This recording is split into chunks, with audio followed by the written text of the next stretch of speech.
Informo a todos que a professora Thalita iniciou as gravações, tá? Então, a partir de agora tá gravada a aula.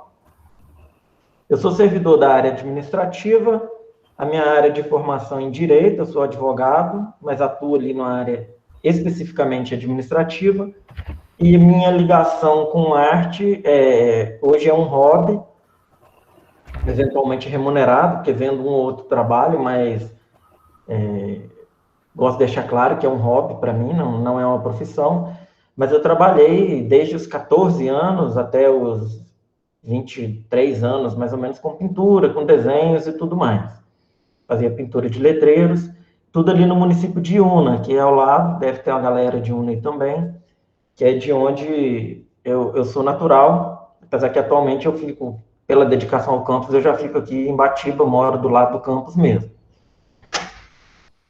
Todo mundo já me viu, já consegue identificar mais ou menos, eu vou fechar aqui a câmera e, eventualmente, se perceberem que eu estou falando sozinho, pode avisar aí, que às vezes eu desligo o microfone, mas eu vou compartilhar para vocês a minha área de trabalho aqui, para fazer uma demonstração bem simples dos trabalhos que eu tenho, alguns deles, né?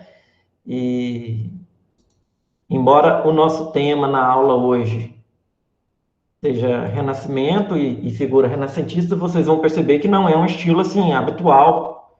Hoje, muito menos seria para mim, que faço apenas por hobby, faço um trabalho mais simples, alguns desenhos de cartoons, seja no papel ou em mídia digital. Se alguém tiver alguma pergunta ou algum comentário, podem ir fazendo aí, ou levantar a mão, ou postar em mensagem, que a gente vai acompanhando, eu fico mais ou menos atento aqui, e a professora Thalita também. Vocês conseguem ver a minha área de trabalho aí? Conseguimos sim. Joia. Quem tiver com celular, eventualmente pode ficar um pouco menor, porque eu vou utilizar aqui o Windows Explorer e eu vou clicar nos arquivos e deixar na visualização aqui do próprio Windows, que aí eu fico em uma janela só. Esse aqui é um desenho que eu fiz em 2017. Aqui está só os traços, que é um cartoon no estilo Chibi. Chibi é uma simplificação, um desenho simplificado do mangá, que é aquele tradicional japonês. Aí eu uso ele meio cartoon, meio chibi. Fiz esse desenho, que é uma mocinha com roupas do Shazam, personagem da DC Comics. E aqui ele colorido, o desenho foi feito em arte digital e a colorização de digital fiz lá em 2017. Esse aqui é um outro rascunho, aliás, uma outra arte final, só o traço preto, também na mesma proposta. Esse aqui eu fiz para um colega de trabalho que nós tínhamos no campus até 2019, já foi embora, trabalhava nos nossos laboratórios ali. Ele tinha pedido, que ele gosta muito do Gambit, dos X-Men, que é um personagem que ele meio que eletriza, consegue dar uma eletricidade e que isso faz os objetos explodirem. Ele usa muito cartas de baralho, né? E ele usa um bastão também e tal, enfim. Aí eu fiz essa pintura digital para ele, com esse desenho, são desenhos originais, tá? Eu criei para ele e fiz a colorização. Em desenho de cartoon, tínhamos um programa de desenho aí no campus que eu fazia. Isso aqui é caneta esferográfica vermelha e caneta esferográfica preta, em uma folha A4 mesmo. Eu fazia como demonstração aí junto com os alunos, em 2018, e no início de 2019 tínhamos uma turma aí, e os meninos faziam esse tipo de reprodução. Eu levava os desenhos e ia fazendo passo a passo com eles. No presencial tem essa vantagem, tá? No caso, na nossa reunião aqui seria mais difícil, mas nada impossível também não. Esses desenhos aqui são cartoons que eu pego na internet, tá? Eu que fiz, mas não são criações minhas. Em 2016, nós tivemos uma festinha também no IFES, um arraiado do IFES. Eu fiz esse painel aqui. Isso aqui é um recorte, é uma madeira, e aqui está recortado para as pessoas colocarem a foto. Isso aqui é até meu sobrinho e uma policial aqui do município de Batiba, que estavam participando lá, e fiz as fotos. E a pintura contou, na época, com a professora de arte, a professora Kênia, que atuava antes da professora Yáscara, que, por sua vez, era antes da professora Thalita. Fizemos esse trabalhozinho aqui. Em pintura em tela, eu faço estudos bem pequenos, igual esse aqui, tamanho de uma folha A4, faço esse tipo de trabalhozinho aqui, eu gosto para passar o tempo, eventualmente faço flores, tem duas aqui de flores, também pequenininhas. Esse aqui é uma folha, esse aqui é um Eucatex, esse branco aqui, e eu colo a tela aqui apenas com uma fita crepe. Isso aqui é coisa do tamanho de uma folha A4 também, talvez até menor. Mas é um bom exercício, é um bom passatempo. Isso aqui é uma telinha um pouco maior, já está até vendida. Fiz num curso online que eu comprei, e aí tinha o modelo, o professor explicando e tudo mais. Fiz essa tela. Eu costumo levar para o campus, elas ficam nas salas lá também, durante um tempo e tal. Isso aqui também é arte digital. Isso aqui eu fiz com uma representação minha, o mais baixinho, gordinho aqui, e o meu colega de trabalho, Manuel, que também gosta de desenho, tá com lápis aqui, e que vai ter, né, no futuro, e eu acho que ele vai ter uma apresentação com vocês também. Aí podem falar com ele, que já conhecem ele pelo cartoon que eu tinha feito aqui, tá? Esse aqui, o Redação Nota IFES, foi o desenho que eu criei para nosso projeto de redação em 2019, eu acho. Agora eu acho que os colegas nem estão usando mais, mas foi eu que criei o desenho inicial. Para falar com vocês, nós escolhemos aqui como tema, eu resolvi nomear o tema, que é a representação da figura humana a partir do Renascimento. E a Thalita, a Emanuele perguntou se tem lista de chamada. Eu acho que a lista vem depois, Emanuele. A Thalita posta aí o formulário para vocês preencherem. Exatamente, gente. A lista de presença só no final. Isso. Se eu estiver falando muito rápido, ou volume baixo e tal, vocês podem avisar aí, tá? Um comentário que eu fiz que até destoa do tema Renascimento, mas eu fiz com a turma de Floresta, vou fazer com vocês também, que é um gancho para explicar a logística temática do Renascimento. Aí eu citei para eles um filósofo que não é da época do Renascimento, pelo contrário, ele é bem mais recente, do século XIX, que é o Nietzsche. O Nietzsche, ao tratar do ser humano e da visão do ser humano, foi ele que introduziu a ideia de super-homem, não super-homem, super-herói, mas o super-homem enquanto o homem que aceita a si mesmo, compreende seus valores e seus defeitos, e, na medida do possível, também se supera enquanto ser humano.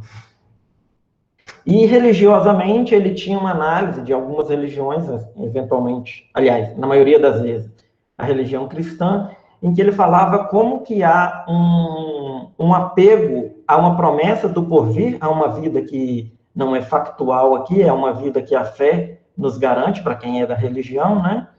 E como que, às vezes, pensar só nessa vida do porvir faz a gente deixar de estabelecer alguns vínculos com a vida atual. E que nada impede de você ser religioso e, ao mesmo tempo, valorizar o mundo atual, valorizar o humano como ele é e a vida como ela é. E como que nós vamos aplicar isso no Renascimento? Bem, o Renascimento, ele é muito próximo do período medieval, em que a arte tinha um objetivo quase que único de representar, quando você via mesmo muitas figuras ou poucas figuras, era sempre a representação simbólica do ser humano, bem estilizada, para que o proveito geral do tema fosse o religioso, fosse, então, essa ideia do porvir. Era abdicar um pouco daqueles detalhes que o ser humano e seu convívio têm em sua complexidade, para priorizar no tema esse porvir, ou seja, a vida pós-mortem, que é uma vida eterna, com Cristo e tudo mais. Isso porque nós estamos falando da arte medieval na Europa, especialmente Europa ocidental. Então, eu não sei informar para vocês como seria na Europa, aliás, na Europa não, como seria lá na Ásia, no Oriente mais extremo, tá? Normalmente a gente foca aqui a nossa base cultural vem da antiguidade greco-romana, e é o que a gente está abordando aqui. Pois bem, eu vou mostrar para vocês como isso se aplicava na arte medieval. Num painel, por exemplo, de pintura que nós temos aqui, a gente não vê aquela sensação de distância na paisagem, nem em termos de cores, aquelas cores que vão esmaecendo, ficando mais esbranquiçadas lá ao fundo. A gente vê um esmaecido aqui, mas é das pinceladas que ficaram mais fortes ou fracas e desbotaram com o tempo. Mas pode ver que era um azul único, chapado praticamente. As figuras humanas aqui, as cores são quase que de uma cor só, pouco volume. Não sei se vocês têm essa noção, mas logo vão ver nos outros exemplos. Todos de um tamanho só e parece assim, um papel.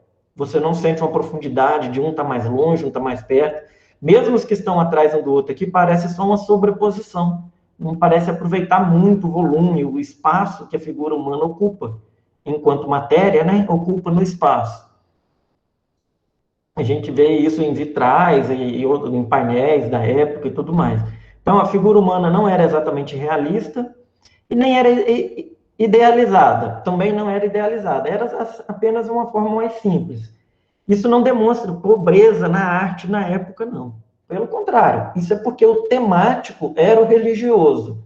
É o que eu falei da ideia que Nietzsche comenta de algumas religiões, especialmente a cristã, de que o mais importante é vivermos aqui, mas pensando no depois, na vida no porvir, que é eterna, é muito mais importante. Então, a arte tinha essa temática.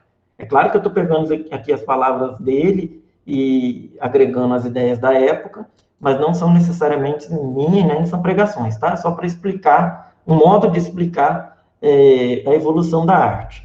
E evolução não quer dizer melhoria, quer dizer um caminho que vai percorrendo e mudando. Às vezes mais estilizado, às vezes mais detalhado, tá? Mas cada um no seu estilo. Olha, as pessoas aqui, os olhos bem abertos, a Thalita tem até uma explicação a respeito disso, se ela quiser passar para vocês. E escultura também. Não, só falando com eles aqui com relação às pinturas que eram realizadas no período medieval, é que essa explicação surgiu a partir de uma indagação de uma aluna, né, que questionou que houve como se tivesse tido um retrocesso da arte no período em que a igreja domina. Na verdade, não é que há um retrocesso, é que era proposital que as imagens fossem acessíveis, que fossem de fácil assimilação, simples, e com cores que chamariam a atenção, mas cores que estavam relacionadas à questão da igreja. Os olhos, né, grandes, era no sentido desse Deus, desse Cristo que tudo vê, tanto que existem posicionamentos de mão que apontam, né, como se essa ideia do julgamento. Então, era proposital que a igreja fazia essas pinturas, porque a ideia era uma educação através do olhar. Era uma forma de fazer com que os fiéis ficassem dentro da igreja, né? Dentro no sentido de frequentando a igreja e logo contribuir também com a questão do dízimo e tudo mais. Então, vou deixar o Éder continuar e, dependendo da situação aí, eu vou fazendo as intervenções. Isso, muito obrigado, Thalita. E quem tiver algum comentário, por favor, podem se manifestar, tá? O nosso ritmo, eu estou tentando ir devagar, porque eu falo bastante, mas não é para ninguém dormir, não. Se vocês quiserem que anime ou que fale mais rápido, a gente tenta. Tá? Também sou estreante aí nesse tipo de reunião virtual, nunca tinha tido a experiência, mas, assim como vocês se adaptaram aí no último ano, eu também vou tentar me adaptar aqui, mas estou aberto a qualquer comentário que vocês tiverem a fazer. Éder, eu peço ajuda para esses meninos, eles que ajudam, tem hora. Eu imagino. Eles são experts nessa modalidade já. Então, pessoal, tendo essa noção do que havia antes na arte medieval, a gente parte para as demonstrações de pinturas do Renascimento, pinturas, esculturas, ou melhor, da figura humana no Renascimento. E aí, lembrando daquela ideia que eu falei do Nietzsche, o Renascimento, ele vai focar muito mais no terreno e no homem como objeto desse terreno. E 4 figuras são centrais no Renascimento, pelo menos do meu ponto de vista, tá? E da parte artística aqui de artes visuais. Nós temos outras figuras aí na literatura, tem outras figuras na religião, mas na pintura, no desenho, na escultura, são esses aqui. As tartarugas ninjas. Para quem não conhece o desenho, eu não sei se foi história de um quadrinho antes de ser desenho, mas o desenho das tartarugas ninjas faz uma homenagem ao período do Renascimento, que tem o nome desses 4 personagens. O Donatello, o Leonardo da Vinci, Michelangelo e o Rafael Sanzio. Aí ficou, né? Na verdade, só Donatello, Leonardo, Michelangelo e Rafael Sanzio. Mas é só uma piada, evidentemente não é uma arte renascentista. Então, o que eu vou demonstrar para vocês aqui?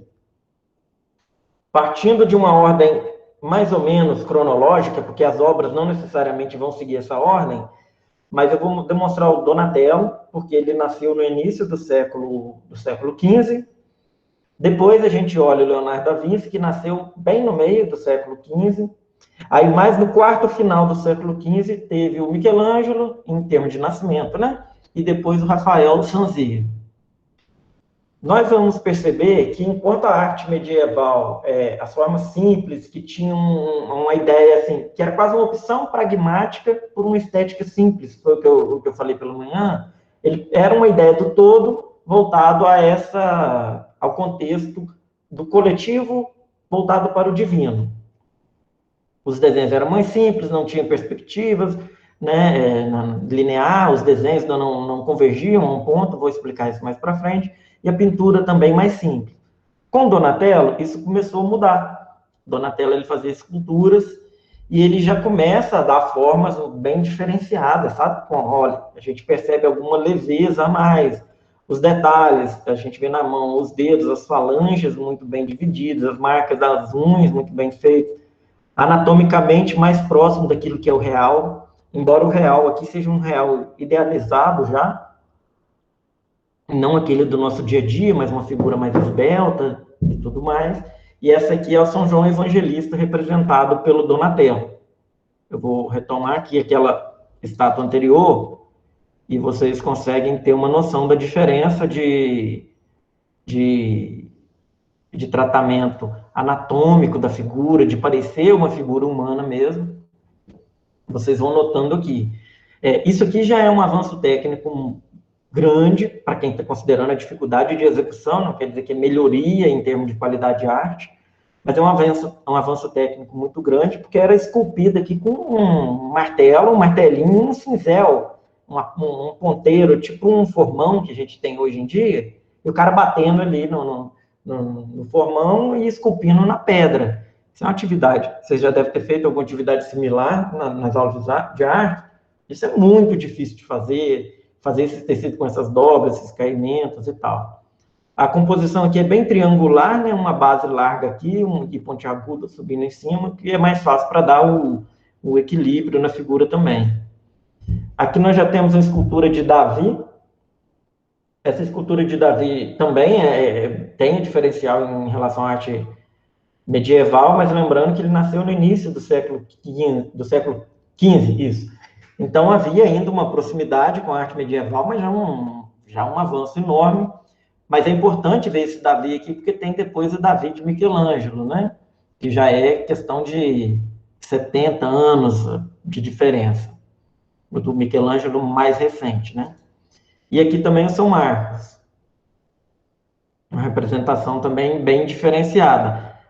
Mas o foco maior são essas duas aqui, que houve uma certa evolução no sentido de valorizar já a figura humana, embora o Renascimento eram, assim, os clientes dos artistas renascentistas normalmente eram clientes da igreja ou mecenas religiosos e tudo mais, e também a proximidade com a época medieval é impossível desconectar do todo, assim, do religioso. Então, sim, eram artistas religiosos e a temática era religiosa. Bom, São João Evangelista é aquele mesmo da Bíblia, tá? Não é outro, não, é aquele mesmo. Só que aqui estava valorizando não a cena bíblica em si, é só o nome do personagem, tem uma escritura nas mãos aqui, mas o que nós estamos vendo é a figura de um homem, é a figura dele representada, e não o contexto religioso. A mesma coisa Davi. Apesar que aqui eu acho que ele está com a cabeça de Golias até nos pés, ó. Não sei se é possível identificar para vocês aí, mas ela está deitada aqui, seria um olho aqui e um aqui, ó. Já com a cabeça de Golias. Mas você vê que a valorização aqui, eu só agora que eu me dei conta que era a cabeça de Golias. A valorização aqui é da figura humana, tá?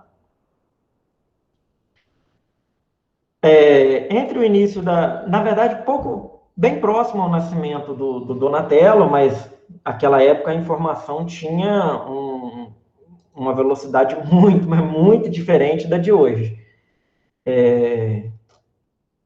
O Kaique está se sentindo velho vendo essa foto. É mais ou menos isso mesmo. Mas a velocidade da informação naquela época era muito distinta. Então, essa obra que eu vou mostrar para vocês aqui, que está nessa pasta 4, lá, o Conte, ela foi redescoberta, porque ela era da antiguidade clássica romana, né? Embora ela retome uma temática grega, mas ela foi redescoberta em escavações mais ou menos no início do século XV também. Ou seja, mais ou menos quando Donatello nasceu. Mas teve pouca influência sobre ele, porque, né, não foi descoberta e postaram lá no blog, no G1, ou coisa do gênero, não. Passava-se muito tempo até a sociedade tomando conhecimento. Isso tem 500 anos, né, gente? Aliás, 600 anos. Então, o Laocoonte é um conjunto de estátuas aqui, que formam uma estátua só, né? Mas, na verdade, tem 4 figuras representadas, que é ele, a figura central, que é um sacerdote e seus filhos. Na mitologia, embora ela seja romana, mas na mitologia grega, se eu não estiver enganado, ele fez algo que desagradou o deus dos mares, e aí o deus dos mares mandou essa serpente aqui para atacar ele e seus filhos. Então, esse aqui é o sacerdote, a figura central, e esse aqui são seus filhos.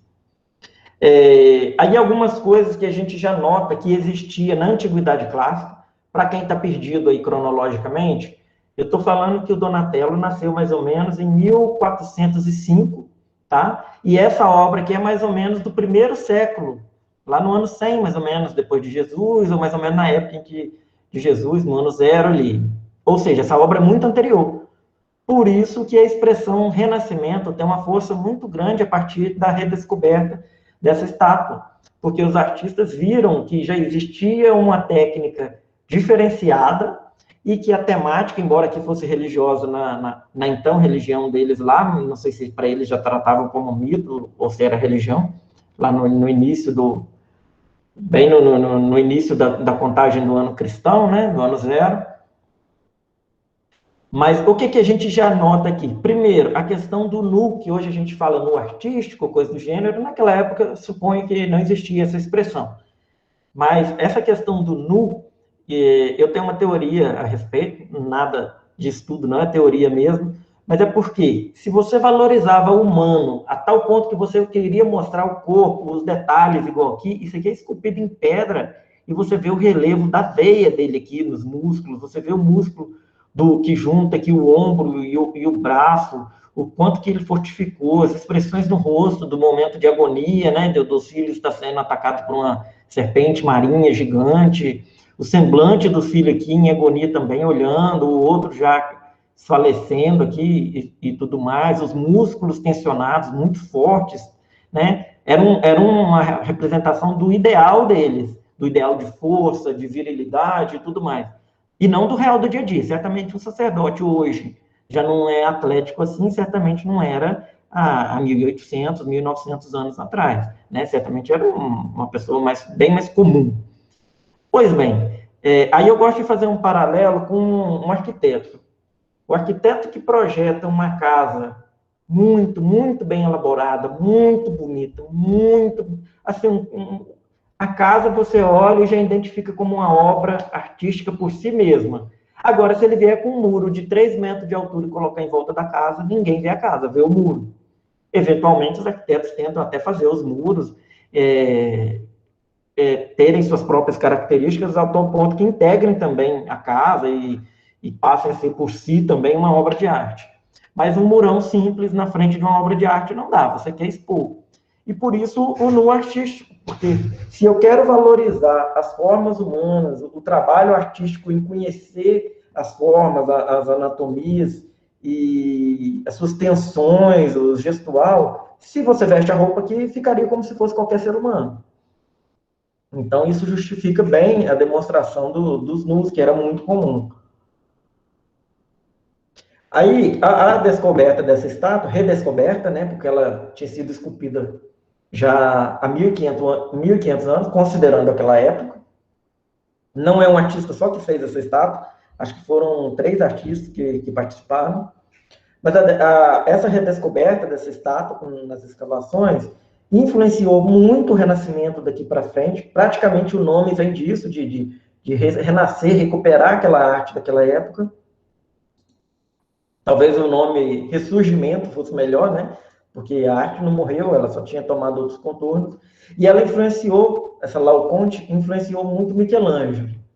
Mas, como nós estamos analisando cronologicamente, nós vamos fazer uma pausa nessa Laocoonte e a gente vai para o Leonardo da Vinci, porque ele é uns 25, 30 anos mais velho que o Michelangelo.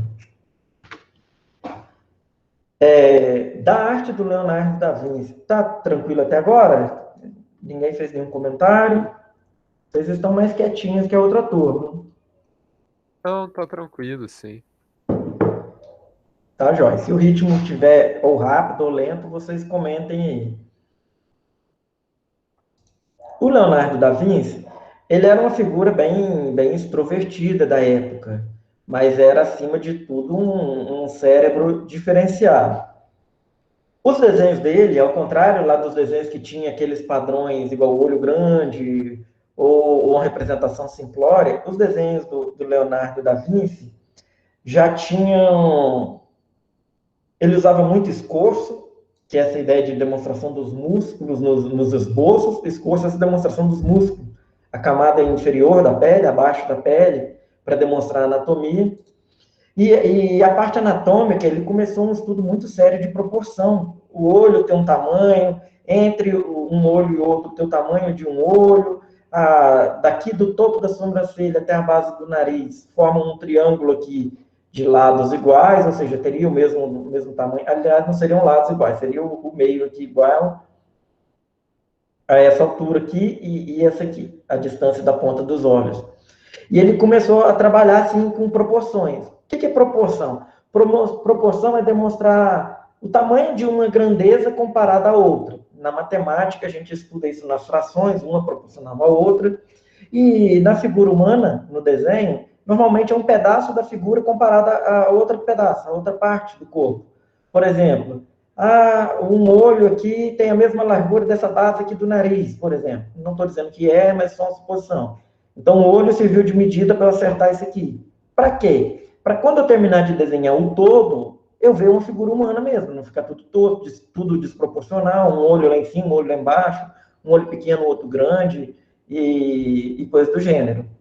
Quando isso passa para o desenho do corpo, que a gente vê no famoso homem vitruviano, que é esse aqui, aí é que a coisa fica mais difícil, se você não tiver parâmetros para estabelecer tamanhos proporcionais entre si.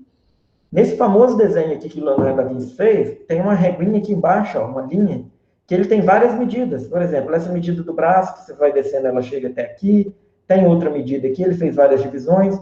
Nessa última divisão aqui, tem um monte de divisão pequenininha, que corresponde ao tamanho das falanges e o tamanho da palma da mão. Esse aqui seria o tamanho da mão, esse.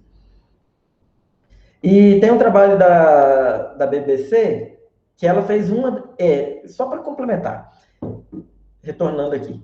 Na do Leonardo da Vinci, essas divisas que ele fez aqui, ele fez no desenho original, no caderninho dele, tem várias anotações de proporções. Isso aqui que nós vamos ver da BBC é apenas alguns apontamentos, mas ele fez muito mais correlações. Mas vamos lá.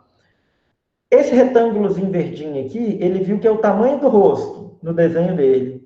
E quando ele mediu, ele observou que esse tamanho do rosto cabia 10 vezes na altura do desenho, considerando aqui do topo do crânio em cima até a sola dos pés.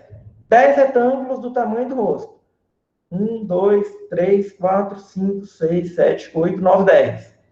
E essa é uma relação de proporção. Então, o tamanho do rosto, 10 vezes o corpo. nesse desenho, tá? Cada um de nós tem um corpo diferente, uma anatomia diferente, pode variar. Mas para fazer esse mesma figura humana aqui em outra posição, igual ele fez aqui, ó, várias posições diferentes, você tem que seguir esse padrão. Senão vira outra pessoa, vai dar outra proporção. Aqui, o tamanho do pé, visto de lado, nesse retângulo vermelho, corresponde a 7 vezes o tamanho da cabeça, considerando a sola, perdão, do corpo, né? 7 vezes o tamanho do corpo. Cabe 7 vezes o tamanho do pé no corpo. 1, 2, 3, 4, 5, 6, 7. Então, se o rosto é o tamanho de 10 vezes do rosto, é a altura, o pé é um pouco maior que o rosto, porque é apenas 7 vezes o pé que dá a altura. Aqui, ele também temos um retângulo aqui em amarelo que pega da junção do braço com o antebraço até a ponta do maior dedo, no caso aqui o dedo médio. Aí fizeram uma marcação em retângulos amarelos, viraram o retângulo, e a gente percebe que dá um total de, ou seja, o tamanho do braço com a mão, um total de 4 vezes para chegar ao tamanho do corpo. Ou seja, da altura da cabeça até a sola do pé, dividido por 4, dá o exato tamanho do cotovelo aqui, digamos assim, da parte interna, até a ponta do dedo. Eu digo da parte interna porque o osso do cotovelo ele não segue a mesma linha. Na parte interna dá um pouquinho de diferença, tá? E assim, ele foi estabelecendo critério de proporção daquilo que a gente via externamente. Só que esses caras eram muito estudiosos. Ele queria entender por que tem local que eu vejo osso, tem local que eu vejo músculo, tem posição que o músculo aparece mais flácido, outra ele parece mais rígido. O que acontecia? E é aí que os caras faziam estudos de anatomia em cadáveres mesmo, tá? Eram até rebeldes nisso, porque era proibido e tal, e mesmo assim eles faziam estudos em cadáveres, certamente abriam-lhe as peles para ver, ó. Percebam que isso aqui é um desenho de 550 anos já, e que ele fez certinho, ó, o músculo que liga o peitoral humano até o músculo da parte de cima que liga o ombro ao braço. Aqui já é o bíceps, ó, dá para ver bem direitinho, os tendões que aparecem, os músculos em volta dos 2 ossos aqui do antebraço, e aí a mão ele já fez revestida de pele, só para demonstrar aqui para cima mesmo. Aqui de lateral, ó, os tendões e músculos que sobem pelo pescoço, muito por dentro ali tem um sinalzinho do que seria a coluna vertebral. Então, os caras estudavam mesmo, não era pouca coisa, não. Demandava estudo, esforço, e o método que eles tinham para registrar os estudos, não tinha selfie, né? Evidentemente, é algo muito recente, mas não tinha nem foto, nem naquela foto de câmera lá da década, no final das décadas finais do século XIX, em que fazia aquele estouro e aquelas câmeras, não tinha nada daquilo. Então, ele tinha que sentar próximo ao cadáver lá, fazer suas anotações em desenho e anotações do que ele está observando em texto. Ele era um cara bem recluso, ele escrevia de trás para frente, tá? Para ver o que ele estava escrevendo, seria preciso usar um espelho, porque ele escrevia daqui para lá usando a letra invertida, tá? Mas eles faziam anotação em caderninho. E os artistas até hoje usam isso, um caderninho de sketchbook, alguma coisa assim, para fazer desenhos, apontamentos rápidos. A gente já percebe que ele já fazia volume nos desenhos usando achuras. O que são achuras? Essas linhas muito próximas umas da outras, para dar a sensação de que está mais escuro, mais volume, tá vendo? Direção dos músculos. Então, já começou fazendo questão de volume. Aqui também tinha uma tinta mais aguada, um nanquim mais aguado, para dar um sombreamento e deixar mais claro aqui, para mostrar que está mais a luz, mais volume. E começou lá também. O Leonardo da Vinci não era um grande escultor, chegou a fazer um ou outro trabalho, tá, mas sem muito sucesso. Mas na pintura a óleo, que era novidade lá naquela época, antes a maioria era têmpera, né? Na pintura a óleo a gente tem aqui o trabalho da dama com arminhos. Com um arminho, né? Esse bichinho aqui, tipo uma doninha. Esse trabalho aqui, eu acho interessante demonstrar ele, e eu vou pedir para que vocês notem esse trecho aqui, ó. Percebam que há uma luz da direita para a esquerda, direita, aqui, esquerda, de cima para baixo, ou seja, está mais claro aqui do que aqui. Aqui, então, é a sombra, amassando o rosto na sombra, o lado de cada pescoço, da orelha todo na sombra. Mas por que está claro aqui? Perceba que isso aqui é muito mais claro do que aqui, ó, é mais escuro que aqui. Por quê? A luz, quando ela bate nos ambientes, isso vocês estudam lá em ótica, ela bate e reflete. Claro, quando ela vai refletindo, a depender do ambiente, da opacidade, de onde ela bateu, ela perde a intensidade, mas ela ainda reflete. Então, isso aqui é uma luz refletida dentro da sombra. Aqui também tem, tá? Se vocês olharem aqui, ó, tem uma luz refletida de baixo para cima aqui. Na verdade, esse efeito 3D da nossa visão no natural, no dia a dia, se não existisse essa luz refletida, a gente teria muita dificuldade. Porque quando a gente vê a sombra, a gente ainda está vendo volume na sombra. Porque as luzes, por exemplo, no céu aberto, ainda que você não esteja ao sol, a luz está batendo em todo canto, refletindo e tal. Então, sua sombra não é uma escuridão, não é preto igual isso aqui. Não. As áreas de sombra vão ser um pouco mais escuras, mas tem como você identificar volumes ali. Exceto quando tiver muito escuro e tiver apenas um ponto de luz, por exemplo, uma lanterna, se tivesse ligada aqui para cá, e sem nenhum ambiente por perto onde a luz ia rebater. Aí você ia ver só onde a luz bate diretamente. E quando você percebe com essa contraluz aqui, ó, aqui tem, aqui, ó, no arminho aqui tem, na mão aqui tem, no braço tem. Quando você compara isso com a arte medieval, aí você já vê que é uma diferença. Ó. A arte medieval se limitava a dar ou era a cor tudo chapada na pele, ou tinha um escurecidinho aqui na área de contorno, ou algum lugar para dar um volume, mas não havia essa preocupação, porque o que importava era demonstrar o sacramento religioso ali, né? E já no Leonardo da Vinci, que era um retrato da pessoa, ele queria que ficasse o mais natural possível. E se isso aqui olhando essa figura, vamos ser sinceros, a gente nunca ia ver uma pessoa na rua do que é isso aqui. Né? Não é algo tão natural assim para a gente considerar hoje. Mas na época, isso aqui era de uma naturalidade absurda, né? Era conseguir um resultado magnífico. Então, o Leonardo da Vinci, ele foi um dos precursores desse tipo de aproveitamento da luz natural nos objetos e sua representação na pintura. E ele trouxe, e aqui foi grandiosa a contribuição dele, que ele trouxe uma ideia de perspectiva atmosférica. Aqui é em relação ao ambiente em que o personagem está inserido. Então, eu vou tentar explicar para vocês sobre vários pontos de vista. O primeiro é, a perspectiva linear, que é a do desenho, faz com que os traços vão convergir para um ponto ou mais pontos lá distante, a gente vai ver isso depois. E a perspectiva atmosférica faz com que os objetos lá mais ao fundo fiquem mais embaçados, não tem um contorno muito nítido, fiquem mais embaçados, e eles não são tão fortes. Por exemplo, a cor aqui na frente, ela tem mais croma, ela é mais viva. Lá atrás, ela ganha um pouco da cor do ambiente, então fica mais esmaecida, mais acinzentada, se for um dia nublado. Se for entardecer, a cor fica mais alaranjada. Mesmo na figura aqui na frente, ele falava que não existia linha reta na natureza. Nosso olho não observava isso, nosso olho não é tão eficiente assim. Então, mesmo na frente, ele fazia as linhas um pouco tênues aqui na frente. E lá atrás, cheio dessa interferência do ambiente. Aí eu vou fazer o seguinte, eu vou ligar a câmera aqui para vocês e vou demonstrar numa tela que eu tenho aqui, bastante simplória se comparar com a obra renascentista. Não faça essa comparação, por favor. Mas o que eu vou demonstrar para vocês? Que essa luz ambiente, e que ela é muito forte nos objetos mais distantes, a ponto de dominar mesmo a cena, ela vem diminuindo a sua intensidade conforme aproxima do ângulo de visão. Façam um teste num dia à tarde, no final de tarde, ensolarada, aquela luz laranja. Olha os objetos onde a luz está batendo, fica tudo meio alaranjado e tudo mais. Aí eu tenho uma tela aqui, eu fiz uma tela pequena, fiz no final de semana, tá molhada ainda, porque o óleo demora muito para secar.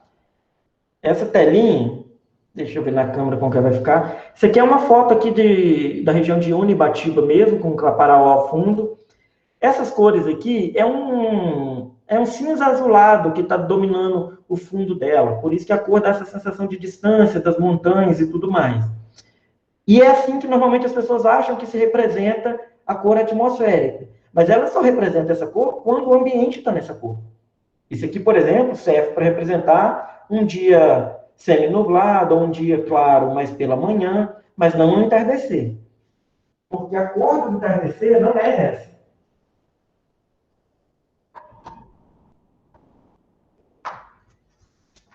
E eu tenho uma aqui que já demonstra bem essa cor do entardecer. Eu não sei se ela vai aparecer legal ali, deixa eu abrir a cortina aqui. Essa aqui é uma tela que eu praticamente fiz ela utilizando a tinta laranja. Quase tudo laranja. Então, a cor do ambiente que está aqui alaranjada, ela é muito presente nessas nuvens mais ao fundo. Eu acho que nem dá para ver. Daí, mas é muito alaranjado, ó. Então, os verdes lá do fundo tá alaranjado.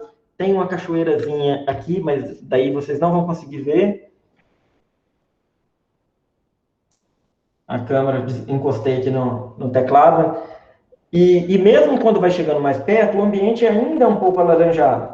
Contudo, bem menos, porque o que está mais próximo sofre menos esse efeito do ambiente. Até o rio aqui, que é azul, ele é um azul com um laranjado. Eu não estou achando o ângulo certo para demonstrar na câmera aqui, mas dá para ter noção.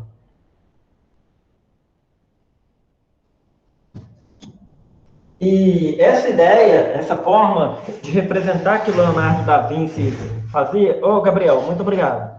Essa forma de representar a perspectiva atmosférica, que o Leonardo da Vinci é um dos precursores... Ô, Gustavo, muito obrigado, cara. Valeu. Essa ideia ela tem uma explicação na física, na ótica também, tá? Eu vou sintetizar aqui para vocês, mas vocês podem conversar com os professores de física aí, que eles vão confirmar. É basicamente o seguinte: se nós estamos aqui em Batiba ou Iuna, de onde vocês estão, e o Pico do Caparaó, por exemplo, está a 40 quilômetros de distância, se estou aqui, por exemplo, eu e o Gustavo estamos conversando aqui em Batiba, presencialmente, a 2 metros de distância, a cor do ambiente interfere pouco, porque tem pouca matéria no ar, e a matéria é bem translúcida, né? Os átomos ali são translúcidos, e muito pequenos, claro, mas os átomos do ar são muito abertos, né? Vocês vão estudar isso em química, como que eles são a distância, o tamanho, enfim, são transparentes. Mas é matéria de menor densidade, mas é matéria.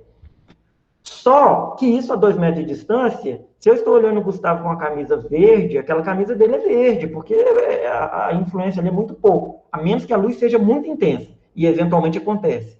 Mas se o Gustavo estiver lá no Pico da Bandeira e eu aqui, claro, a perspectiva linear, ela faz com que a gente tenha a sensação de que os objetos mais distantes ficam menores, então eu não conseguiria ver o Gustavo daqui lá.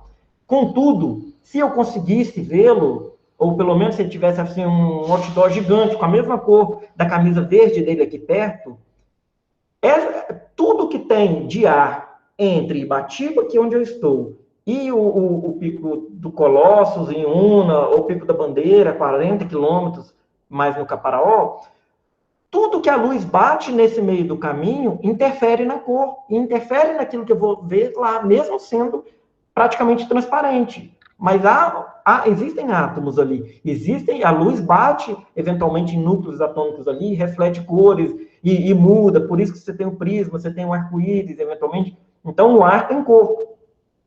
Então, quando a gente fala em cor da atmosfera, é mais ou menos aquela cor que a gente vê no horizonte distante, aquela cor em que o céu chega próximo à Terra, lá na visão distante, né? Chega próximo na visão, naturalmente. É só uma percepção visual.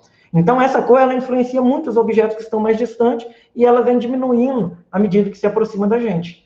Quando eu dou cursinhos de pintura, não são cursos, porque eu não sou professor, mas acompanhamentos de pintura a óleo, o que eu ensino os alunos a fazer? A gente, por exemplo, quer pintar uma árvore, uma montanha verde com a mesma árvore que está aqui pertinho. A gente faz o verde, numa mistura, fazemos o verde e pintamos a árvore da frente, ou deixamos para depois, e pegamos a cor da atmosfera, investigamos qual é a cor da atmosfera, fazemos a mistura no óleo e encontramos aquela cor da atmosfera. E aí, na mistura de verde, que está naquela mistura de verde pronta, no objeto mais próximo, eu ponho um pouquinho ou nada daquela cor da atmosfera que eu separei. Na que está intermediária, eu já ponho um pouco mais da cor da atmosfera. E naquela que está absolutamente distante, a cor da atmosfera entra quase que predominando. E isso dá uma sensação de distância, assim, que é uma coisa magnífica. Podem observar nas obras aí, que é assim que funciona. É claro que, eventualmente, você vai pintar de trás para frente, você começa colocando cor da atmosfera e tirando. Mas é assim que funciona, tá? Então, o precursor desse tipo de tela, um dos precursores, mas desse tipo de técnica, é Leonardo da Vinci. E vocês podem ver aqui, embora esteja gasto pelo tempo aí, é uma tela muito, muito antiga, mas a cor do ambiente aqui, que era um azul esverdeado, ele vai se refletindo lá atrás. E chega aqui perto, você praticamente não vê mais. Mas aqui você vê um pouquinho, aqui um pouquinho mais, e aqui você vê muito. A cor do ambiente aqui seria esse amarelado aqui, ó. Tá? Aí, a depender do horário, da forma, ele pode bater, igual aqui na figura parece que bateu muito, mas é difícil julgar porque tem um efeito do tempo aqui falando bem alto, tá? Pois bem, agora retomando aqui a ideia da escultura, especialmente essa aqui do Donatello, e a influência que teve a redescoberta do Laocoonte, vem o Michelangelo. E aí, as esculturas do Michelangelo já têm uma leveza muito própria, uma técnica muito própria, um estudo anatômico muito próprio, e, assim, pelo menos para mim, e eu respeito as visões que discordem, mas para mim o Michelangelo, nesse tipo de temperamento artístico, de dedicação, de jogar a vida naquilo mesmo, e de qualidade técnica, para mim, ele é o auge mesmo. Porque, primeiro que essa escultura, por exemplo, os pés aqui, a questão de equilíbrio, isso aqui é pedra, gente, isso aqui é mármore, e está equilibrado nessa perna aqui, e nessa perna com essa madeira, esse encosto aqui atrás. O braço aqui bem no ar, tá vendo? E ele está preso aqui no ombro, e aqui a mão está segurando um objeto, um tecido aqui, que está equilibrando aqui no ombro também. Mas é uma coisa magnífica, olha só, aqui tem uma mão que sai presa aqui do ombro, e todo o peso da gravidade, né, exercendo força aqui, e o peso dessa parte aqui do mármore todinho, só encostadinho aqui, ó. Isso é uma coisa maravilhosa. Aí você vai olhar a parte anatômica, olha, ele realçava as costelas, isso aqui não tinha referência. Era, igual eu falei, estudava cadáver, fazia apontamento em desenhos, né? Mas é uma coisa magnífica. Essa parte aqui é uma parte difícil de desenhar, para quem gosta de desenho, o pescoço juntando com o tronco, que é uma parte bastante difícil de desenhar, os tendões muito detalhados, os tendões nos dedos, veias, é uma coisa incrível. Olha a veia aqui na mão, ó, vendo? É uma coisa fantástica, o joelho, o volume. Então, vocês podem ver que é muito parecido com o Laocoonte. É até mais natural, mas muito parecido com o Laocoonte. Aí esse é o Davi, do Michelangelo, 70 anos depois do Davi do Donatello, embora Donatello tenha influenciado muito Michelangelo.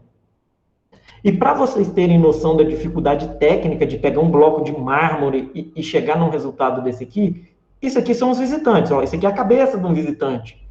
Olha o tamanho. Ó, isso aqui é uma pessoa, possivelmente uma restauradora, que faz ali a manutenção, ó. Aí tem um andaime aqui um andaime de uns 3 patamares, ó, tem mais uma pessoa em pé aqui, e outra sentada aqui, e outra em pé aqui, e essa é a estátua. É uma coisa fantástica, era um trabalho magnífico, mas que demorava pelo menos 4, 5 anos para ficar pronto, tá? Então, é muito importante a gente desmistificar o que se pensa a respeito desses caras. Eram gênios, mas eram gênios porque eram estudiosos e muito, muito dedicados. Porque para fazer isso aqui, ele não adivinhava onde estava o ombro no mármore, ele não adivinhava onde estava o pé. Não, isso aqui fazia muitos estudos no papel, desenhava, fazia rascunho, possivelmente fazia estudos menores, enfim, até ir para o mármore grande e caprichar e fazer um trabalho. Porque se hoje é caro um mármore, imagina com as técnicas e tecnologia que se tinha naquela época para trabalhar, para retirar da pedreira, para carregar, enfim. Então, não é coisa simples, é grandioso mesmo, tá? E na pintura e no desenho, o Michelangelo começou a desenhar igual aqui tem o Davi em outro ângulo, essa mesma estátua em outro ângulo. Ele começou a desenhar e pintar num estilo muito parecido com as próprias esculturas. Influência direta lá do Laocoonte, ó. Isso é uma pintura presente no teto da Capela Sistina, um detalhe, tá? Então, ele era um grande anatomista da figura humana masculina. Na figura humana feminina, não sei se porque ele não estudou muito, ou não tinha acesso a eventual corpo feminino nos cadáveres lá para estudar, a figura feminina dele não era muito boa. Há quem diga até que ele desenhava figuras masculinas e transformava em figuras femininas.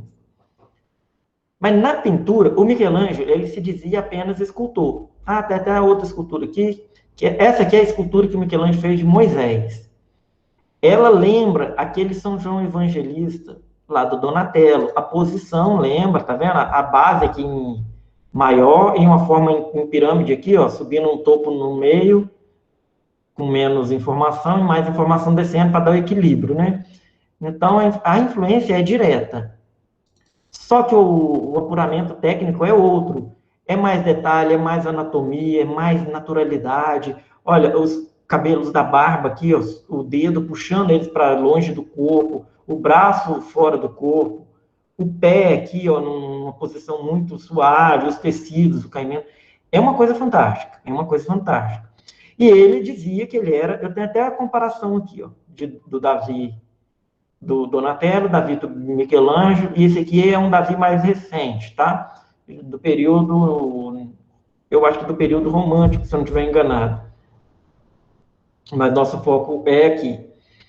E o Michelangelo, ele falava que ele não era pintor, ele era escultor. A parte disso, isso aqui foi o que ele fez na Capela Sistina. Isso aqui é o teto da Capela Sistina. São 9 quadros, eu acho. 1, 2, 3, 4, 5, 6, 7, 8, 9. 9 quadros principais, tá? O tamanho total disso aqui é questão de 40 metros por 20. 20 aqui, 40 aqui. Para vocês terem noção, é como se o cara pintasse o teto do bloco B ali do campus todinho e fizesse essas figuras. Então, quando a gente vê essa famosa figura aqui, a representação de Adão dando a vida a Deus, ou Deus dando a vida a Adão, a depender do ponto de vista que você quiser adotar, claro que, religiosamente falando, isso era uma igreja, Deus dando a vida a Adão, tá? Mas a gente vê isso aqui, os volumes pareciam a própria escultura, o jeito que ele pintava. O desenho era para dar volume. Então, eu vejo que esse braço está um pouquinho para trás aqui, um pouquinho para frente aqui. Eu vejo que essa perna aqui está um pouquinho na frente desse braço aqui. Essa perna aqui está um pouquinho para frente dessa.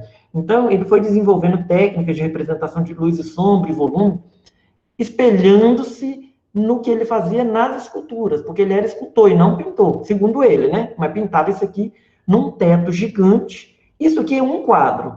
Isso aqui é o teto onde está o quadro. Isso aqui é Deus dando a vida a Adão, ó, esse tamanho. Isso aqui tudo é o que ele pintou em volta, no teto, a 14 metros de altura, altura de um poste. Ele fez isso aqui. E para vocês terem noção da dificuldade, a técnica que ele usava aqui chama afresco. Afresco é porque é o seguinte, você tem um teto pronto. Aí você vem com a camada de gesso, passa ela, o gesso, e enquanto o gesso está fresco, não pode deixar secar, você vem correndo e pinta. Aí a tinta, ela vai impregnar no gesso, porque ele ainda está fresco, e vai durar 500 anos, igual durou. Tem umas rachaduras aqui, mas tem 500 anos. Então é uma técnica dificílima e é uma coisa magnífica, pintando com gesso fresco. E é um negócio desse tamanho aqui, é gigantesco, gente. É inacreditável. Esse monte de figura que ele pintou no teto, cada uma delas é maior do que a figura humana normal. E olha aqui, o tamanho de Adão aqui é um, e essa figura aqui, por exemplo, é outro muito maior. Então, assim, fenomenal, é até difícil de escrever. Francamente, toda vez que eu vejo, eu fico estarrecido. Porque se vocês quiserem me contratar para fazer uma tela dessa aqui, por exemplo, eu vou demorar uns 2 anos, que possivelmente vai ficar muito ruim. Então, assim, é maravilhoso, a gente tem que reconhecer mesmo, um trabalho magnífico. E ele também fez o fundo da mesma Capela Sistina com essa representação aqui do juízo final. A gente tem aqui Jesus ao centro, acompanhado de Maria, ele era católico, né? Então Maria é uma figura muito importante de aparecer. Tem aqui os condenados, o povo que foi para o lago do não sei aonde, que remete até à mitologia grega, né? o cara que faz o percurso aqui das almas condenadas, e as almas que foram sendo salvas porque aceitaram Jesus. E aqui Jesus, uma figura masculina bem robusta, né? Ele está demonstrando as chagas. Ó, ele está apontando com essa mão aqui para as chagas, para as pessoas que estavam chegando lá. Alguns personagens aqui são bíblicos, conhecidos, mas eu não sei identificar quais são, não, tá? Só sei que é Jesus e Maria ao centro aqui. Eu gosto dessa cena porque ela influencia bastante o nosso próximo artista, que é o... Deixa eu ver se nós vimos tudo aqui do Michelangelo. Ah, gente, eu pulei uma importantíssima do Michelangelo. De tudo que a gente viu dele, essas esculturas, o teto da Capela Sistina e o fundo lá da Capela Sistina, temos a Capela Sistina aqui, a foto é bem ruimzinha, mas só para a gente ter noção da altura e tamanho do teto, magnífico, magnífico. E aqui está o juízo final, lá nos fundos. Mas isso ele fez na sua maturidade. Só que com 21 anos, ele tinha feito isso aqui, ó. Essa estátua aqui chama Pietà, La Pietà, que é uma representação de Maria com Jesus após descerem ele da crucificação, se eu não estiver enganado. É isso mesmo. Tem a marquinha aqui que simboliza os furos lá do prego na cruz. Deixa eu olhar o navegador aqui, se alguém perguntou alguma coisa. Não, ninguém pediu a palavra. Se alguém quiser a palavra aí, só fica à vontade, tá? Isso aqui com 21 anos. 21 anos, gente, eu estava comprando chipão no ensino médio. Não, já estava na faculdade. Estava comprando aquele chipão, aquele gulosito, e juntando 50 centavos aqui e ali para comprar. E o cara estava fazendo isso aqui. Essa mão aqui, na foto não dá para ver, mas essa mão aqui está no ar, esse pedaço da mão aqui de Maria. O pé aqui está suspendido, tem um encontro mínimo aqui com a base. O trabalho de lapidar a pedra, o mármore, depois de fazer a escultura, dar todas as marcas anatômicas, a mão dela aparecendo aqui, ó. Além disso, lapidar para deixar lisinho, é algo fantástico. Olha, o pano caindo do rosto dela. Porque colocar um pano na cabeça de uma pessoa é uma coisa, fazer um pano em mármore é outra muito distinta, né? Hoje a gente chama alguém para fazer uma mesinha de mármore. Se ele fizer um recuo nela para a água não escorrer, a gente já acha maravilhoso. E é maravilhoso mesmo. Né? Todo respeito ao trabalho aí dos profissionais que o fazem. Mas artisticamente isso aqui é algo deslumbrante. E ele tinha 21 anos quando ele fez isso aqui. Tem uma foto mais próxima, é a mesma estátua, tá? Vista um pouco mais de baixo, mais próximo ao caimento do tecido. E para quem acha que é fácil, eu tenho uns trabalhos dele aqui também em fase inicial, como ele ia, parece esboço de desenho, como ele ia escavando a pedra e achando a forma lá dentro. Né? Essas ficaram incompletas. Mas, assim, trabalho magnífico, a gente já percebe a força, a anatomia, como que ele fazia para equilibrar o corpo. É uma coisa impressionante. Mas essa cena do juízo final, ela influenciou, na verdade, o Michelangelo, a obra dele como um todo, influenciou muito o Rafael Sanzio, que é o nosso próximo artista, base do Renascimento. Mas aquela do juízo final influenciou muito essa cena aqui. A foto não é muito boa, está muito escuro aqui, mas o estilo deles na época não tinha essa escuridão total assim, não. Isso com o Barroco, depois até teve umas cenas igual essa aqui. Mas no Renascimento era mais claro e a luz refletida, rebatida aqui, aparecia mais, tá? Mas essa aqui já é uma pintura do Rafael Sanzio, né? Bem mais novo que o Leonardo da Vinci, quase 100 anos mais novo que o Donatello, e eu acho que 10 ou 15 anos mais novo que o Michelangelo. E esses caras se conheciam, tá? Se rivalizavam, era o centro ali na Europa. Os artistas que destacavam estavam ali no centro, ali, na Europa não, na Itália. Nós estamos tratando basicamente dos italianos. Havia pintores também na Holanda, havia pintores na França, mas nós estamos tratando do central ali em Roma, eventuais passagens em Florença, Veneza e tal, mas basicamente Roma e Vaticano. E o Vaticano está dentro mesmo de Roma, né? Como vocês sabem. O Rafael Sanzio fazia muito anjinhos também, eu gosto muito dos anjinhos que ele fazia, super rechonchudos e tal, era uma proposta para a época. E ele fazia também, essa aqui tem uma cena de anjinho dele. Esse anjinho aqui, eu até pintei ele, eu acho que em 2001. eu fiz uma pintura dele numa tela, eu fiz 2 telas com esse anjinho aqui, um tá na minha irmã, e o outro, com um tom bem marronzado, está em alguma casa em Una. Eu não faço a menor ideia de qual casa seja, quem comprou na época, não comprou na loja, não estava comigo, mas se vocês verem aí, pode saber que foi eu que fiz. Se alguém um dia ver aí em Una, foi eu que fiz. Esse aqui é o Triunfo da Galateia, é uma representação de um momento simbólico eu acho que também da antiguidade grega lá, porque tem umas figuras aqui que não são muito típicas no cristianismo. Então já começa a destoar, não ficar só preso ao cristianismo, mas tinha também elementos cristãos sempre, igual a própria ideia de anjinhos, né? Ele pintou muitos anjinhos e ele pintou muito Madonna também, que era Jesus, criança com a mãe dele, né, Maria, e nesse caso aqui, me parece que é São João Batista. Não sei se eles se encontraram criança, acho que nas escrituras bíblicas não tem esse relato, não tenho certeza, mas nas Madonas do Rafael isso era muito comum. A obra-prima dele, para mim, eu gosto muito desse quadro aqui, gosto muito dos anjinhos, mas a obra-prima dele, para mim, é essa aqui.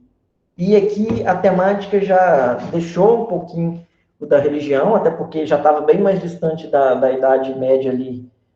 Por exemplo, Donatello ainda estava lá dentro, Leonardo da Vinci estava num período que estava havendo transição. Então aqui já é 100 e poucos anos depois do nascimento de Donatello.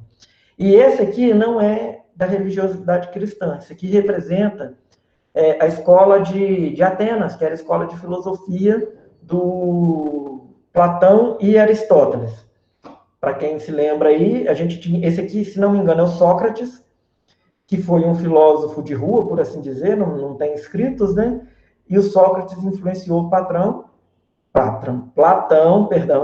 o Platão, que era o patrão do Aristóteles. O Platão era o filósofo que criou aqui a academia junto com Aristóteles. A academia depois acho que passou, quando o Platão morreu, nem ficou com Aristóteles, que ele não era propriamente ateniense. E eu adoro essa cena aqui. Primeiro que é muito grande o quadro. Segundo, que eu falei com vocês que é retomar a perspectiva linear. Porque no Leonardo da Vinci a gente viu a atmosférica. Por exemplo, aqui está mais embaçado do que os personagens aqui da frente. E eles aqui, entre si, a gente não vê a diferença de cores, porque eles estão a 2, 3 metros um do outro, 5 metros. Né? Então não é igual ver uma paisagem lá longe, já que já está esmaecido. Mas aqui o que é interessante é a perspectiva linear. A altura dos nossos olhos, nessa pintura aqui, quando a gente olha, a gente tem a sensação que a gente está olhando aqui, nessa altura. E esse aqui é o ponto central. Por que é o ponto central? É um encontro entre o olhar dos 2 principais filósofos e é onde as linhas da geometria do edifício aqui, ó, vão se encontrar. Todas as linhas aqui paralelas de profundidade, né? Não as linhas verticais, mas as que seriam horizontais de profundidade, não as de frente. Essa aqui seria uma de frente. Então, ela tem um ponto de fuga, que é onde todas essas linhas aqui vão encontrar e faz os objetos ficarem menores, ó. Olha que interessante. Essas esculturas aqui são pinturas de escultura, tá? Isso aqui é uma pintura, isso aqui é uma representação pintando como se fosse uma escultura no ambiente. E aí, ó, as linhas aqui também, a abóbada aqui também, e até aqui, ó, tá convergindo para cá, ó, essas linhas aqui, ó. Então, aqui a gente já vê a perspectiva linear, a perspectiva do desenho. Olha como esse traço aqui, ele tá vindo para aqui retinho, quase, e esse aqui já está um pouquinho inclinado para chegar nesse meio aqui, e daqui já está muito mais inclinado, porque o ponto de fuga é aqui. Então, um trabalho primoroso em termos de composição. Por exemplo, esse cidadão aqui está escrevendo aqui num livro. Esse aqui está olhando, ó. E a noção de volume, o corpo dele está um pouco para trás, ele chega a cabeça para frente para ver por cima do ombro desse aqui para ver. Esse aqui está olhando para cá, esse aqui está segurando e comentando. Esse aqui está com outros escritos, esse aqui é um grupo de conversa. Então, se vocês forem analisar depois, olhem na internet aí, as composições estão muito bem feitas, os personagens dialogando e tudo mais, e alguns deles aqui atentos à chegada dos professores mestres lá da Academia Ateniense. Então, já é uma representação também do humano, mas dentro da mitologia não, da filosofia grega, mostrando personagens da filosofia grega. Mas é muito parecido com o que o Michelangelo fez no teto da Capela Sistina. Por quê? Porque nós estamos olhando cenas humanas. São cenas próprias do humano, de convívio normal dos seres humanos. E isso no Rafael acaba sendo, por ele ser mais recente aí, né? Acaba sendo mais marcante. Alguém tem algum comentário? Deixa eu ver aqui se alguém comentou. Vocês estão bem quietinhos. Quem está dormindo aí, levanta a mão. Clica aí no linkzinho de levantar a mão. Não, é que você explicou, é que você explicou muito bem essa parte do Leonardo da Vinci, do Michelangelo. É muito bonito, meu. Concordo com você elogiando as obras, as esculturas e as pinturas. É algo impressionante. É sim, Gustavo, é algo assim, você vê que a dedicação desses caras era enorme. A Capela Sistina mesmo, o teto dela, o Michelangelo, tem até um filme dele, vocês podem procurar depois. Ele brigava muito com o Papa na época, que ele foi contratado pelo Papa para fazer. Havia muita discussão. Ele estava pintando no andaime, 14 metros de altura. Então, o último andar do andaime, que já era difícil montar, tinha que fazer tinta, fazer gesso e tal. Aquilo ia pingando no olho dele, porque ele deitava no último andar do andaime, bem próximo ao teto, ele ficou meio cego com aquilo. No filme tem uma parte até engraçada, que reflete uma frase que dizem que aconteceu mesmo, né? Mas possivelmente é uma anedota mesmo. Que o Papa, chegava e falava, quando vai acabar? Aí ele, quando ficar pronto? E coisa do gênero, no filme retrata esse tipo de fala. O Pedro comentou, muito bacana, muito top essas obras, top, muito top essas obras, queria ter 1% do talento desses caras. Então, Pedro, é aí que tá. Esses caras tinham uma genialidade no intelecto que ela se associava, assim, à técnica, disposição de ficar fazendo e pesquisa. Eram pessoas muito curiosas. Igual Leonardo da Vinci, eu nem acho que ele era um grande artista, para falar a verdade para vocês. Ele era... A Thalita pediu a fala aí, ou ela levantou a mão porque estava dormindo, eu não lembro. Não, estou aqui ouvindo tudo, rapaz. Pode falar, Thalita, fica à vontade. Então, na verdade, só para poder dizer o seguinte, que esses artistas, eles, o pessoal chama de gênio e tudo, mas eles ficavam estudando no mínimo 8 horas diárias nos ateliês de arte. Eles respiravam arte, né? Viviam e respiravam arte. Então, não é uma questão de talento, uma questão de dom, é uma questão de esforço, é uma questão de estudo, uma questão de pesquisa, de você compreender a técnica e de você querer superar quando você já domina determinado tipo de técnica. Então, eles não se satisfaziam apenas com a pintura, então eles começam a investir na escultura e assim vai. Então, eu vou repetir o que eu falei com o pessoal hoje de manhã, para quem quer aprender, que seja desenhar, cara, é treino, é estudo, é pesquisa, assim como qualquer outra coisa na vida. É isso mesmo. Ô, Gustavo, pode falar. Aqui, não tem isso de roubar cadáver, estudar cadáver. Eles pegaram isso dos egípcios, né? Ou não? Então, na verdade, eles roubavam os cadáveres por conta de uma necessidade, porque era proibido na época. Por que o roubo de cadáver? Por conta, algumas mulheres até aceitavam posar nua, mas normalmente eram as prostitutas, né? Ou que precisavam de dinheiro para uma determinada situação, mas que pediam para poder mudar a fisionomia. Mas a questão do roubo de cadáver era por conta do estudo da anatomia, que antes não podia. Essa relação com a questão dos egípcios eu desconheço, porque os egípcios, eles tinham uma questão religiosa com o corpo, com o cadáver. Eles faziam um processo de mumificação, que é um dos processos mais avançados, né, vamos colocar da medicina, né, envolvendo a questão da mumificação. Não tem como se explicar a evolução que eles tiveram naquela época de retirar as vísceras e o corpo não apodrecer, então não tem nem comparação isso. Mas os egípcios tinham essa relação com o corpo de uma forma muito diferente do que os artistas do Renascimento tinham, porque os artistas do Renascimento, eles queriam o estudo da anatomia, entender como é que é funcionar, como é que era visualmente esses órgãos, essa musculatura. Tanto que a gente tem aí esses desenhos do Leonardo, nós temos desenhos de artistas desconhecidos, né, que demonstram que não era simplesmente, não dava simplesmente para poder ir para o necrotério. Normalmente eles iam para o cemitério mesmo e roubavam os corpos. Eu também não tenho um estudo específico, nunca vi, mas eu também não acredito nessa correlação, não, Gustavo. Os propósitos eram distintos, desde afronta religiosa a determinado tipo de pessoa falecida naquele corpo ali, né? Ou até contrabando, e no Renascimento era estudo mesmo. Na maioria dos artistas, para ter uma noção, para estudar, porque era difícil o modelo vivo, lembrando que era um período ainda muito religioso, e se você vai estudar figura humana ou desenhar, primeiro a gente desenha a figura despida, porque a anatomia está debaixo da roupa. Não tem como você... Não é que não tem como, mas é muito difícil você desenhar já desenhando com a roupa. Normalmente você faz com a figura despida ou semi-despida, para depois desenhar a roupa em cima.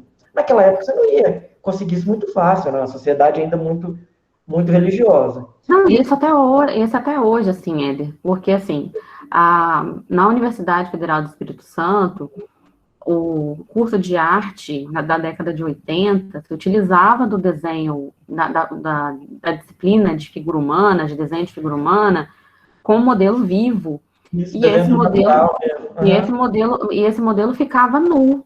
Quando chegou na meados da década de 90, início dos anos 2000, início dos anos 2000, que foi quando eu entrei na universidade, isso foi proibido, porque a nossa sociedade começou com um pudorismo exacerbado que não permitia que a gente tinha o modelo de figura humana, e esse modelo de figura humana tinha que ficar de biquíni ou de ficar de cueca, e como é que você desenha partes íntimas, você vai aprender a desenhar as partes íntimas de uma pessoa se você não está observando, né? Então, por uma questão de uma sociedade que não consegue compreender as questões artísticas e culturais, muitos artistas eles vão para outros caminhos, que foi o que os artistas do século XV e XVI, no caso do Renascimento, fizeram com essa questão do roubo de corpos. Hoje, o que esses artistas, o que esses estudantes fazem? Nós temos acesso às tecnologias. Então, na época dos anos 2000, a internet ainda era muito ruim, então a gente utilizava muito revista masculina, revista feminina, que tinha a questão do pessoal que posava nu, então a gente se utilizava desse material para poder fazer, de fato, um desenho completo de figura humana. E aí, hoje, infelizmente, desculpa estar fazendo essa crítica na aula, mas acho que é importante, hoje, por exemplo, por diversas questões, das pessoas se sentirem ofendidas, como se ninguém tivesse nascido pelado, né? Todo mundo tivesse nascido vestido. Aí eu vejo a preocupação do Éder em tapar as partes íntimas ali, o pênis do Davi, sabe? Então, porque as pessoas não conseguem compreender a arte na sua naturalidade. É como se fosse um ataque à sociedade, e não é. Na verdade, é porque há essa necessidade de você visualizar para compreender, porque o que é o desenho? O desenho é a informação que os seus olhos mandam para o seu cérebro e o seu cérebro manda para a tua mão. E é esse ciclo. Então, você não tem como desenhar se você não estiver vendo. Você só vai desenhar algo sem ter a necessidade de observar quando você já observou de tal maneira que o seu cérebro já decorou exatamente aquela informação. Então, há essa necessidade, havia essa necessidade dos artistas renascentistas de buscar alternativas para poder fazer os desenhos de figura humana. Isso. Exatamente. Hoje, eu, por exemplo, tenho um artista que eu sigo no Instagram, que ele faz muitas fotos de modelos vivos, né? Nus e seminus, e alguns ele vende o pacote de foto, outros ele põe gratuitamente. O que ele já disponibilizou gratuitamente, eu já baixei vários, eu tenho aqui para estudo, e realmente é uma facilidade. Só que não é a mesma coisa do desenho do natural, com a pessoa ali mesmo, ou um objeto, que é até um dos tópicos agora que a gente faz na última abordagem, de como hoje a gente pode fazer para desenhar. Um deles é usando fotos, sem dúvida, a gente tem em abundância na internet. Quanto à questão de eu ter feito aí uma tapagem nas partes íntimas dos personagens aí, não tenho nenhuma preocupação de pudor em si, mas assim, como eu não sabia qual era a turma, se era muito mais jovem ou outra turma, e como quem tem a liberdade de cátedra aqui é a professora Thalita, eu sou só convidado, e aí eu tive esse cuidado, me deu trabalho procurar as imagens e fazer mesmo, mas em respeito à eventual juventude ou piadinhas, apesar que... questão de religião e tudo mais. As nossas turmas são sempre muito boas, muito maduras, todas as turmas que eu participei com alguma demonstração em direito ou em desenho, sempre foi muito bem recebido, mas eu falei, não custa nada pelo simples não. Uhum. E uma coisa, gente, que vocês vão ver muito aí nos livros de arte, se vocês pegarem, por exemplo, aquele livro que eu postei para vocês na plataforma, que é o da Graça Proença, de História da Arte, se vocês pegarem obras do Renascimento, obras gregas, período clássico, vai ter muito nu. Isso por quê? Porque era uma necessidade dos artistas de estudarem a anatomia humana. Porque se vocês pegam ali, por exemplo, até a Vênus, né? Eu acho que eu não vou lembrar, depois eu posto para vocês. É uma que faz analogia com as questões filosóficas, eu não vou lembrar agora. A gente percebe claramente os artistas que fizeram um estudo de anatomia humana por conta do formato dos seios, da forma, do formato do detalhamento do corpo humano. É sempre muito padronizado. Os artistas que não tinham um estudo específico de anatomia, os desenhos, eles seguem o mesmo padrão, é o mesmo corpo feminino, só muda o rosto. Então, há essa preocupação, porque o corpo, cada pessoa tem um. Então, há essa importância de se pesquisar para tudo na vida, né? Tanto que vocês vão ter aula de laboratórios específicos para a questão de meio ambiente, no que não tem como não ter a aula de laboratório se você não estudar uma questão específica lá vamos colocar, de uma árvore, de uma determinada plantação e tudo mais. É a mesma coisa com arte, não dá para a gente falar de figura humana sem, de fato, observar a figura humana. Pois bem, galera, para a gente encerrar, eu vou fazer aqui para vocês um pequeno comentário sobre técnicas de desenho que vocês podem usar hoje nos trabalhos, ou quem gostar de desenhar e quiser desenvolver. Primeira coisa, se vocês estão com um desenho pronto, por exemplo, Mona Lisa, você tem um desenho da Mona Lisa e quer só copiar, uma excelente forma de fazer é quadriculado. Você pode quadricular o desenho, né? Você imprime, quadricula, ou no digital aí, e aí você vai ligar os pontos conforme os quadrados. Claro que no desenho dela não é quadradinho igual esse aqui, mas depois eu demonstro para vocês. Outra forma de se fazer é essa aqui, ó. Você faz medida em uma linha vertical, ó, a boca termina no mesmo ponto desse traço aqui, que termina no mesmo ponto do ângulo aqui da sobrancelha, nesse mesmo ponto aqui, e nesse ponto do capacete. Em uma linha vertical, esse mesmo ponto que a gente marcou aqui, ele também é essa altura máxima aqui, e é a altura aqui da orelha, tá? Então, tem esse tipo de técnica, eu não uso muito. Essa técnica aqui, ela é muito usada em desenho do natural, que é aquele que você está criando o desenho, você não está copiando. Copiar, você vai no quadriculado, né? É mais fácil. Essa aqui também é uma técnica de criação. Por exemplo, eu vou fazer uma figura humana, eu contei 8 cabeças. Tá vendo o tamanho de uma cabeça? Multiplicado 8 vezes, fiz uma linha aqui, um quadrado, ó. Esse aqui é da internet. Mas esse aqui a gente faz tranquilamente, pode até fazer um estudo futuro aí, E aí ele adaptou aqui dentro a figura humana, ó. A altura da cabeça é o topo do crânio até o queixo. Tá? A cabeça aqui. Até que o peitoral, segunda linha. Até o umbigo e a terceira linha, da terceira cabeça, e um pouquinho acima aqui o cotovelo. O fim do tórax encontra com a perna, quarta linha. Na sexta linha e meia, fica entre a sexta linha e meia e a sétima, o início da sétima, fica o joelho, tá? Aqui, ó, um pouco abaixo da metade da oitava, começa o pé, a base do pé. Esses ângulos aqui, ele marcou para demonstrar que esse músculo interno aqui da coxa é mais baixo que esse externo. A mesma coisa acontece com a panturrilha. A parte externa aqui, ó, é mais alta do que a de baixo. Então, isso aqui são estudos para quem está criando. Esse aqui é o método Loomis. Tem um artista chamado Loomis, que não é tão moderno assim, eu acho que tem mais de 100 anos que ele fez isso aqui, que é basicamente ele fez um círculo, mas na verdade é uma esfera, ele pôs a sombra para mostrar com a esfera. Tem um prego aqui que ele mostrou que dá para girar o prego e ver onde é a base. A linha central da esfera é diferente do círculo. Então, ela tem um contorno. Você imagina que está passando lá atrás, igual aqui, ó. Tá vendo? Ó, o corte passando lá atrás. Aí, aqui, seria a linha dos olhos, por exemplo.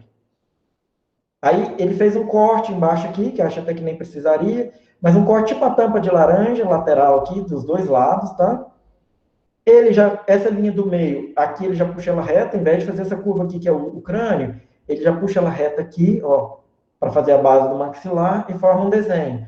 Vocês podem pesquisar na internet, tem muito vídeo do método Loomis. Vou escrever aí eu acho que é assim que escreve, ou não, assim, Loomis. Acho que é isso, mas pode pesquisar, tem muito canal no YouTube que ensina. Mas se você tem um desenho pronto, igual esse aqui, ó, noção de proporção. Esse aqui é um corpo feminino com 7 cabeças e meia de altura. Uma cabeça, 2 e aqui metade do círculo.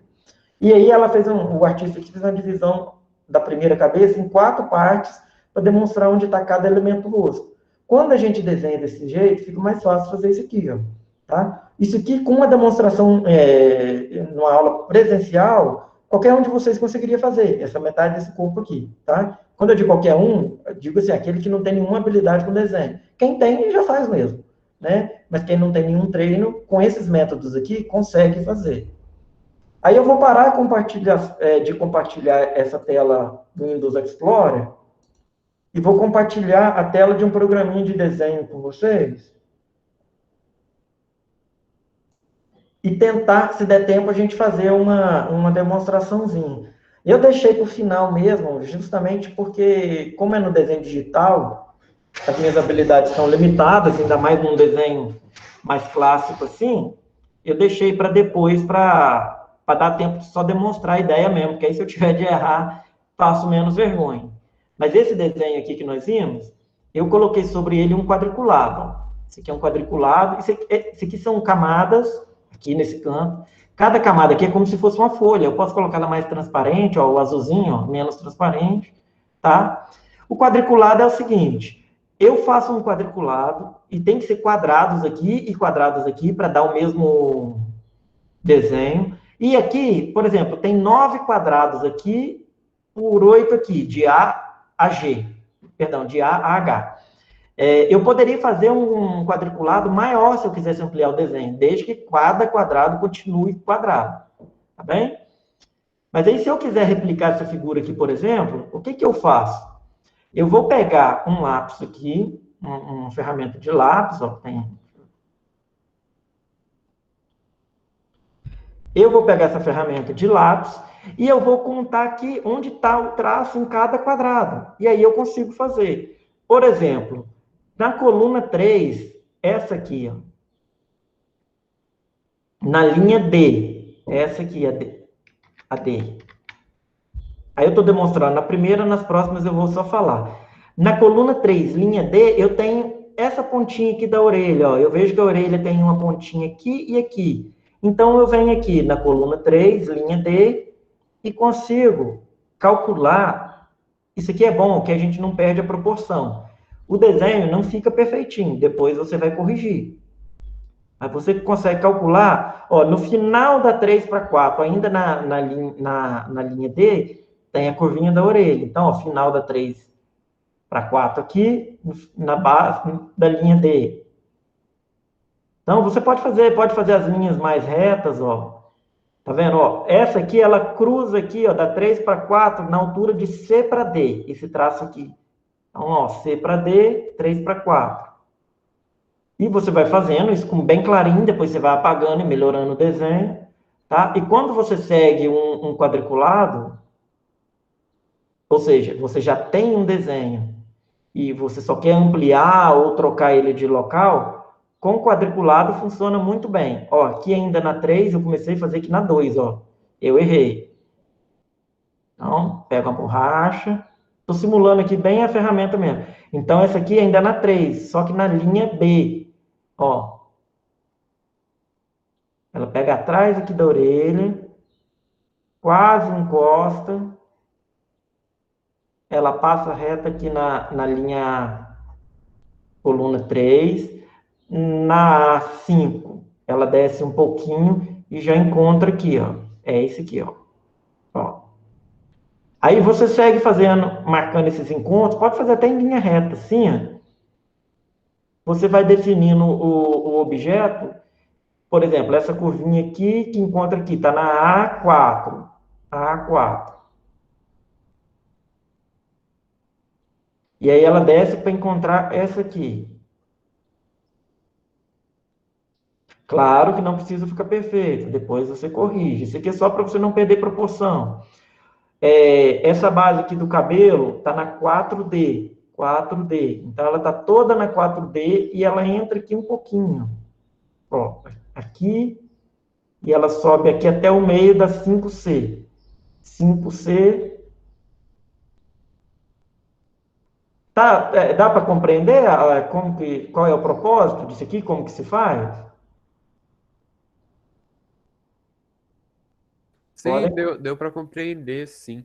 Ó. Aliás, foi você que fez aqueles 2 quadros, né? Aquele de Batiba e... O de Batiba e Una, do café, né? Que você mostrou.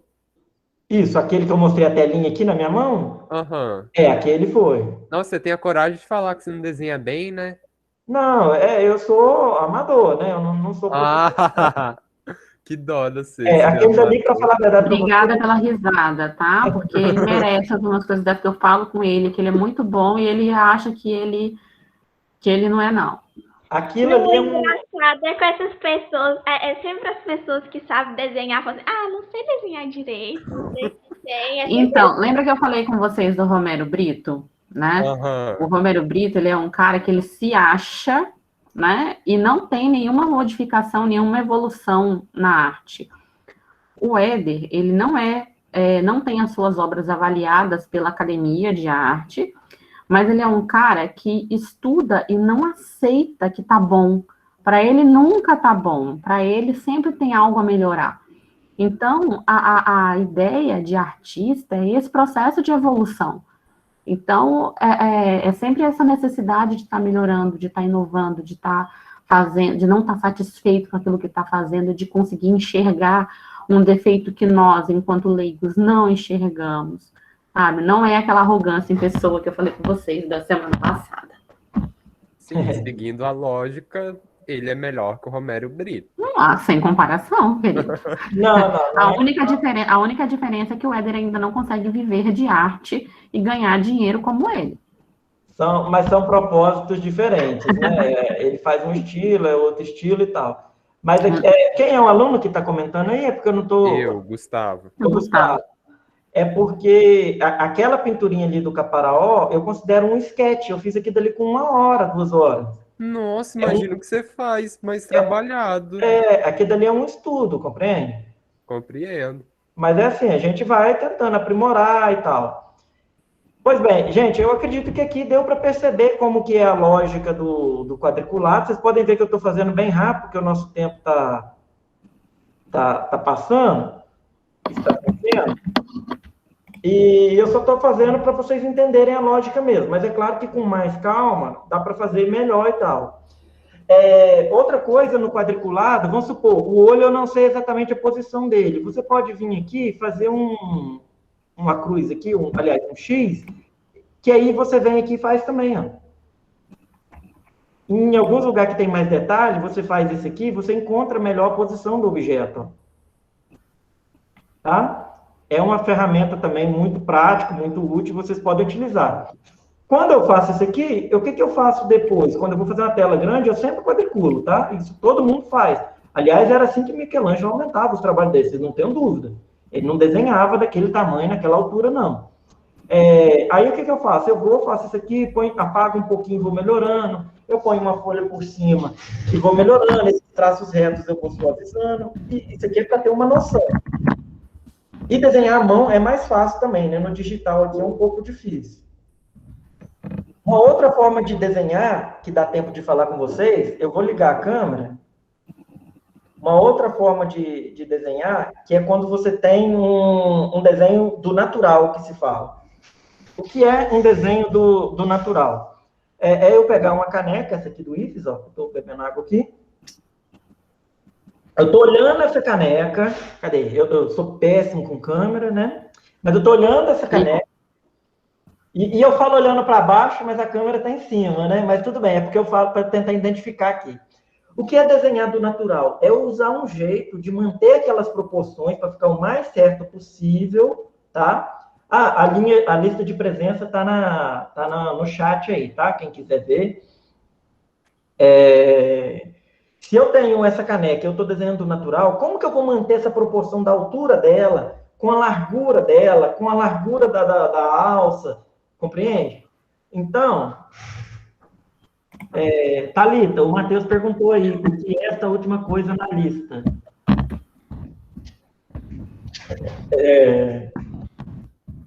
Uma técnica para desenhar do natural, e isso dá para fazer com figura humana também, mas é muito, muito trabalhoso, é ir marcando os pontos, volta a marcar os pontos naquele que a gente estava vendo, e aí você usa, por exemplo, uma caneta, deixa eu pegar uma caneta aqui. Você usa uma caneta, estica bem o braço, mas tem que manter as suas costas num local que você não vai mexer. As suas costas vão ficar no local fixo. E o braço tem que estar bem esticado, porque se você movimentar, afeta a proporção. Está ficando mais perto de você, está maior, está menor, tá? E aí, o que eu faço? O objeto está lá na minha frente, eu estou olhando aqui, supondo que eu esteja com o braço esticado, tá? Esse braço aqui esticado para manter a proporção. Eu estou fazendo ele perto do olho aqui, para vocês verem, mas o ideal é manter ele esticado.